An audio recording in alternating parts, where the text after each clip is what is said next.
We interrupt this regularly scheduled Adonis Garcia at bat to bring you this week's matchup preview show. This week, we've had lots of intriguing matchups, I cannot deny. Leading up until now, we've had battle after battle after battle. But this week, we start the playoffs. This week, the big boys really come out to play. This week, we find out who's in it to win it and who's just happy to be at the dance. So without further ado, let's go ahead and introduce our power rankings. You're going to notice a little different setting tonight. He's got Thrill sitting in the Gator Lounger room, surrounded by amazingness. Watch a little television. Dolph Ziggler up top for the WWE fans. New Day shirt right here for the new WWE SmackDown Live champions. So, let's go ahead and talk about this week's matchups. We've got the consolation bracket featuring some scrubs that nobody cares about. And then we've got the championship bracket. We've got 3 Harbors, 2 guaranteed to go on, 1 Cody Nobles with the opportunity to allow only 1 to go on. Then you've got B Green and his squad of all shucksters. And then Thrill Will Alexander and his squad of assholes just waiting in the wings to take on the victors of said matchups. So, as the league settings indicate, there is a reseeding after every playoff matchup. So depending upon who wins, it will change who plays whom. Unlike in the NBA and other things where it's a set matchup to begin with, there is no set matchups here. It is all predicated on who's going to come out on top and who is going to be defeated. Ooh, Bailey. Woo! Hug life. There we go. She's a good wrestler, not a good looker. So, we're not going to pay attention to her.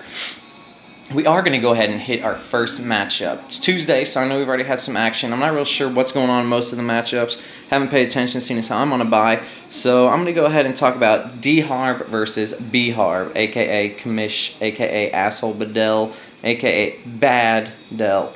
I'm really thinking D-Harb obviously is going to win. He was a solid team all year, had good quality hitting, good quality pitching, pretty evened out. Did have a little injury right there at the end of the season. We're not real sure about Chris Archer at this point as well, but he is getting Wilson Contreras back, which is a big plus for him. It seems how catcher is one of the weakest areas in fantasy baseball. Benson, on the other hand, noticed has changed his name from Wacky Deli to San Antonio Spurs. Obviously, a hit at yours truly. Apparently, if you make a bold prediction and you claim Benson's not going to make the playoffs, he's just going to be an asshole all season long. I can't really understand why he wants to do that, but that's neither here nor there. If he picks against me, I would definitely be an asshole as well towards him as I'm making the playoffs. So, Benson, I understand where you're coming from. Don't appreciate it, but nonetheless, I can still understand you. I can still respect your decision to hate on me for thinking you're going to miss the playoffs. I hope it motivated you all year long just thinking about shoving it in Fuck Will's face on Fuck Will Island. But, Ben, I am going to do what I normally do here, and I think I'm going to pick against you. You were happy to be here. You were the Spurs, but if you recall, there was a year the Spurs were eliminated in the first round after dominating so thoroughly to start the series. They wound up getting beat 4-2, and I'm thinking that's what's going to happen this week. You're going to start out strong, leading over D-Harb, but in the end, I think his team's going to be too much for you to overcome, and I really think he's going to beat you. It'll probably wind up being like 13-6 maybe, 12-8, something like that. You're going to make it look more respectable than it really was. And that's what you can appreciate. So you made it to the dance. You're happy to be here, as you stated in your Tuesday morning, Monday morning Cup of Joe. So Benson Harbor, congratulations on making it to the big dance, and enjoy your short winter break and prelude to football season. So D-Harb, congratulations, you're going to win there.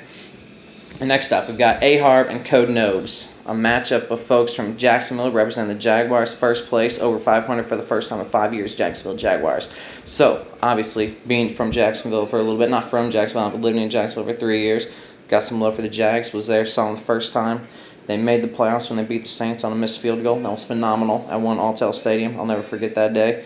And I got to think that in this matchup, we're going to look at some competitive hitting, competitive pitching down to the wire. I don't know if Cody Nobles is going to have the killer instinct to really knock A-Harb out. Is he going to be Mr. Nice Guy, Mr. Play by Morals? Kenny Chandler is going to thrill Will and be like, you know what, fuck it. I'm going to push the push the line. I'm going to push the envelope, see how far I can take this before somebody says something. Maybe make a new code nose rule. I don't know. But we can hope that he develops that killer instinct. Because right now he's like semi-early, Clayton Kershaw, where he doesn't, maybe not even semi-early, like right now Clayton Kershaw, where he's, getting to the playoffs. I mean, that's a little high-fetched, far-fetched, compare Cody to Clayton Kershaw. But, that's just my point of view. But I don't think he's going to do anything. I think he's going to wind up, puttering, and this could really benefit A-Harb, because if he wins, he'll be going to the second round of the playoffs. Some call that the semifinals play B Green, but if Cody Nobles wins, he'll be going to the second round to face Thrill Will. So a little Dicey Rooney. We already know D-Harb's going to be advancing, and in this matchup, I predict A-Harb to come out on top. His pitching staff is stacked. His offense, he's been cutting loose his boys, A.J. Pollock and Jake Lamb with the Diamondbacks. You can't underestimate how hard that is to cut somebody you've really been in love with. That's why Bryce just sits on my DL. He's not coming back. He's just going to sit there. So I like to look at him every day. But A-Harb, I think you're going to win this week, and I think you've got a matchup with B Green next week, which means D-Harb, I will be seeing you in the second round of the playoffs, in the semifinals. See if I can beat you for the third time, but I'm predicting an A-Harb and a D-Harb victory to start off the playoffs in the championship bracket. Now, let's go to the consolation bracket. 2 teams didn't make it in there. Power Gloves and whoever finished 11th. I think that was Flash. Which means we've got 4 other teams in the consolation bracket, and I'm going to tell you about them right now.